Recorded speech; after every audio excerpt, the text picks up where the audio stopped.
Son las 9:04 de la mañana y hablamos ya con el consejero de Economía, Hacienda y Empresa, importante también. Muchísimas gracias y buenos días. Muy buenos días. Bueno, le estaba preguntando hace un segundo si estuvo ayer en Madrid en el acto organizado por su partido en contra de la ley de la amnistía. Quería preguntarle por cómo lo vivió y por sensaciones. Sí que estuve y la verdad es que fue una explosión de gente, una cantidad de gente.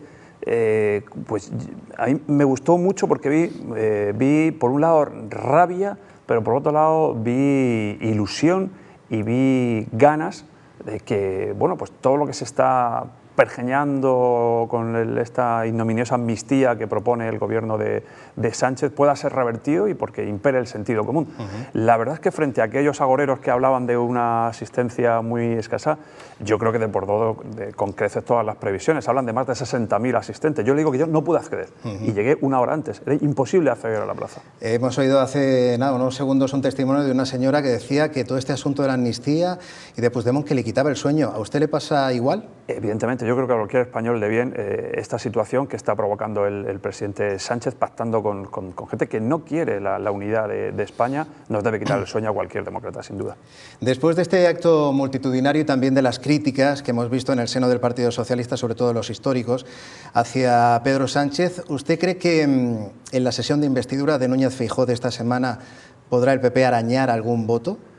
Yo creo que debe imperar el sentido común. Y el sentido común lo que nos dice que debe gobernar el partido que ha obtenido una mayor representación, que no es otro que el Partido Popular y el presidente Núñez Feijóo.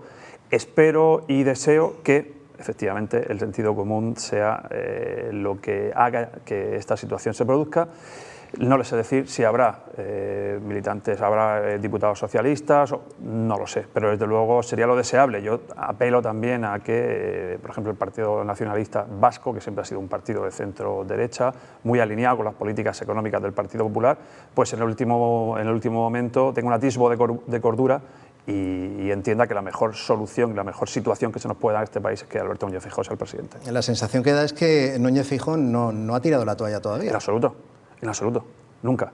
Nunca, porque somos plenamente conscientes de que es un momento histórico y que es más necesario que nunca que el Partido Popular gobierne este país. Muchas de las reivindicaciones que está haciendo Junts, los independentistas, no casan con la Constitución. Lo decía hace unos segundos aquí en este mismo plató el fiscal jefe del TSJ de Murcia. ¿Aquí qué pasa?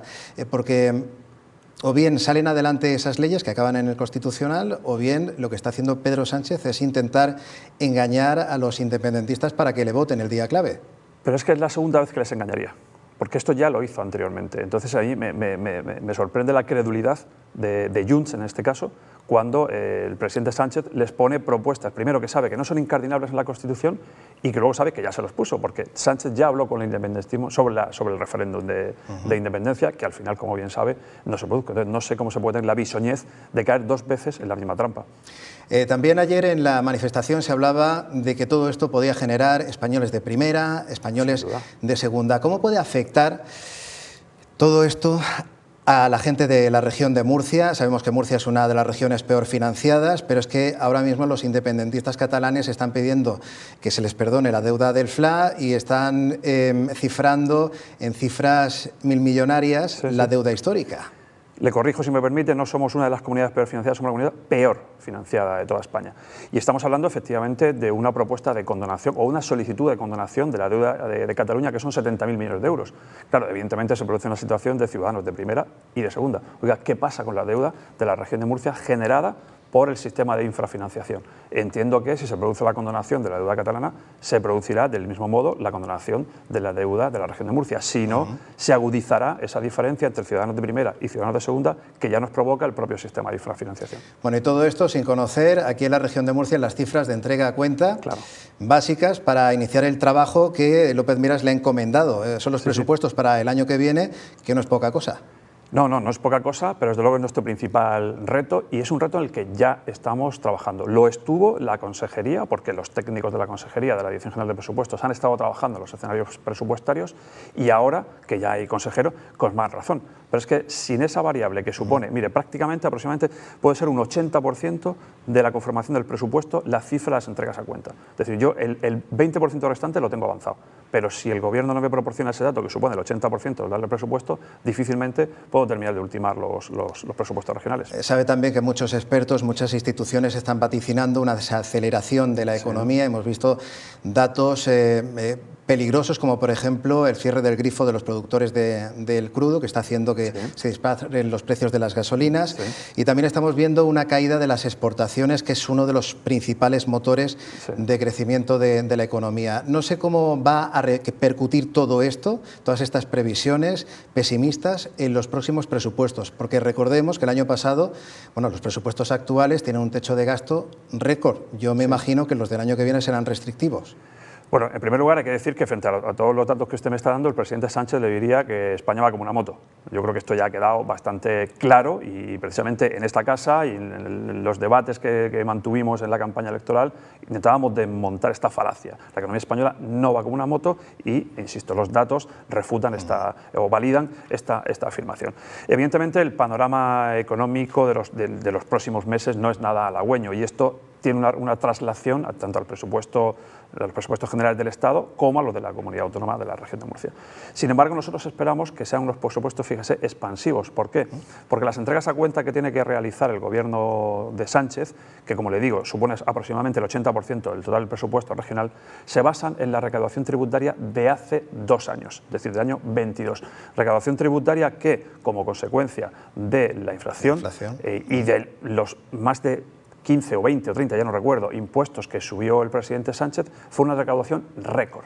Por tanto, como hubo una recaudación récord hace 2 años, las entregas a cuenta que se fijan sobre esa recaudación récord deben ser también entregas a cuenta récord. Y esto nos supondrá que tuviéramos un presupuesto expansivo frente al presupuesto del año anterior o del ejercicio 22. ¿Esto quiere decir que la comunidad no va a tener que endeudarse tanto para mantener y cubrir los servicios básicos, los servicios públicos? Mire, la deuda va indisolublemente asociada a la financiación. Mientras estemos infrafinanciados, tendremos que acudir al recurso de la deuda, porque el planteamiento es muy sencillo. Si no obtenemos los recursos necesarios para mantener el estado del bienestar, es decir, para mantener hospitales abiertos, para mantener colegios abiertos, para mantener residencias de mayores abiertos, mientras no tengamos esos recursos, porque Sánchez no quiere que los tengamos, nosotros tendremos que acudir a la deuda, porque la alternativa es cerrar hospitales, cerrar colegios o cerrar centros de salud o centros sociosanitarios, y el presidente López Mira no lo va a hacer. Se lo pregunto de otra forma, ¿cumplirá las reglas fiscales la región de Murcia de deuda y déficit? Nosotros, desde luego, vamos a hacer todo lo posible para que esto sea así. Ese es nuestro compromiso. Estamos orientados por el principio de austeridad, que significa, y lo he dicho muchas veces, no significa no gastar menos, significa gastar mejor. Frente al Gobierno de Sánchez, que lo único que hace es gastar más, nosotros queremos gastar mejor. Y gastando mejor estaremos en la senda de la estabilidad presupuestaria, pero siempre y cuando se reforme el sistema de financiación autonómica y recibamos al menos lo que recibe la media.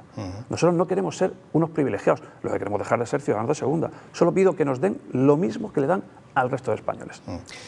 Yo no sé si la gente lo sabe, pero dentro de los presupuestos siempre hay un cuadro macroeconómico que son las previsiones de empleo, de PIB, de inflación, precio del crudo, etcétera. Algunos datos que sí que a lo mejor pueden ilustrarnos cómo va a ser el próximo año, porque es el escenario en el que se cumplen esos presupuestos. Si la cosa va peor, pues al final no se cumplen.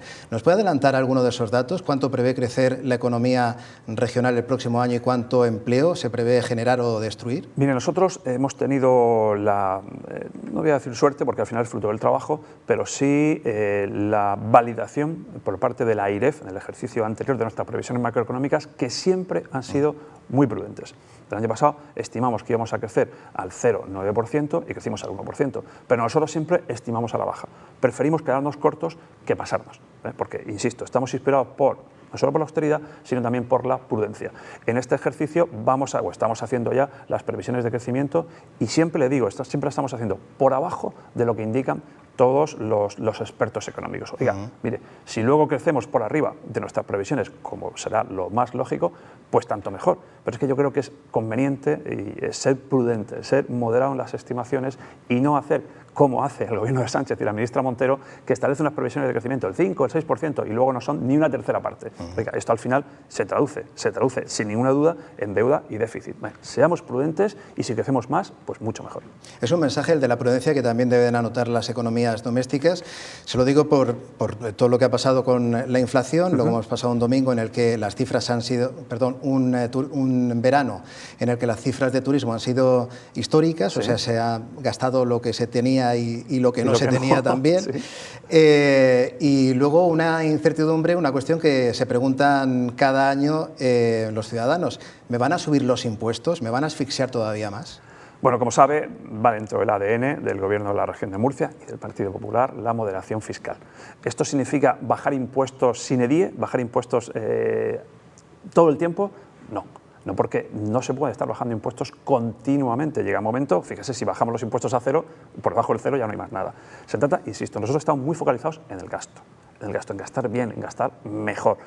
Todavía tenemos cierto margen para bajar impuestos, pero desde luego la solución final no es bajar todos los impuestos de manera infinita. Una de las claves del gobierno de López Miras es la transparencia. En este sentido, me imagino que también hay gente que quiere saber, bueno, una cosa es lo que se pone en el papel, los presupuestos, pero otra cosa es cumplirlo, la ejecución. ¿Tiene algún dato de la ejecución de lo que está siendo este año? Nosotros tenemos unos datos que nos hablan de una ejecución superior en torno al 70%, 60 y poco por ciento. Yo creo que vamos a llegar a un porcentaje de ejecución muy alto a final de año. Hay que tener en cuenta también que las ejecuciones de determinadas partidas de los presupuestos son plurianuales. Es decir, le pongo un ejemplo muy sencillo. Si vamos a construir un centro de salud o vamos a construir un colegio, no se construye en un ejercicio presupuestario, se construye en dos. Entonces, claro, el porcentaje de ejecución es el 100% a la finalización del segundo ejercicio. Entonces, pero bueno, en cualquier caso, creo que tenemos un porcentaje de ejecución, creo que vamos a terminar con un porcentaje bastante razonable. Bueno, nos imaginamos, por todo lo que ha pasado, que está súper a gusto en la región de Murcia trabajando. Se pierde quizá también una etapa muy interesante en el Congreso de los Diputados, pero ha preferido venirse a la región de Murcia. ¿Por qué?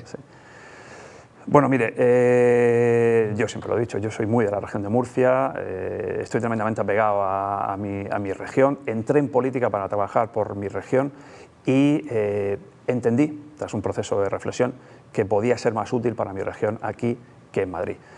Yo creo que aquí puedo trabajar más directamente, en este caso con el tejido empresarial, con la parte presupuestaria y como sabe, pues el presidente López Miras ha tenido a bien encomendarme la gestión de lo que dan a llamar una macroconsejería, con más competencias de las que tenía cuando dejé de ser consejero de Hacienda y el reto personal y profesional era irrechazable y bueno, y por eso estamos aquí. Bueno, pues le deseamos mucha suerte en su trabajo. Consejero de Economía, de Hacienda y de Empresa, Luis Alberto Marín, muchísimas gracias por habernos acompañado este ratito en 7 Noticias, son las 9:17 minutos, me imagino que tendrá una agenda completa hoy. Sí, intensa hoy, pero bueno, pero para eso estamos, para trabajar. Muchísimas gracias. Un placer.